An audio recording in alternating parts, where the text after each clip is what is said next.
ఈరోజు వెహికల్లో 21-22% of the మరి కాస్ట్ ఆఫ్ ద వెహికల్ మీరు ట్యాక్స్గా తీసేసుకుని దేనికోసం ఉపయోగిస్తా ఉన్నారు ఈ రాష్ట్రంలో? దానివల్ల ఎవరికి ఉపయోగపడతా ఉన్నది అనే అంశం. అధ్యక్ష, మేము మాట్లాడితేనే బెల్లు కొడతారు అధ్యక్ష. మా పక్కన ఉన్న మా షేర్వాణి చేసుకున్న మిత్రులు కొడితే మాత్రం ఏ రోజు కూడా మీరు బెల్లులు కొట్టరు అధ్యక్ష. మేము కూడా షేర్వాణిలు వేసుకొని వస్తాం అధ్యక్ష. ఇట్లయితే మీరు ఇదేమన్నా అధ్యక్ష, మేము మాట్లాడితే బెల్లులు కొడతారు. అదే అరే నాకు తెలుసు కదా, కాంగ్రెస్ అంటే ముస్లిమ్స్ అంటే కాంగ్రెస్ అని ముఖ్యమంత్రి అన్నాడు కాబట్టి మీకు దోస్తానా ఉన్నది నాకు తెలుసు అది.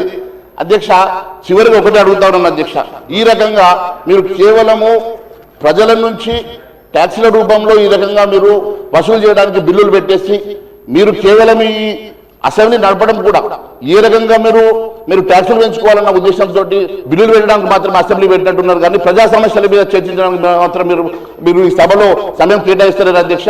దయచేసి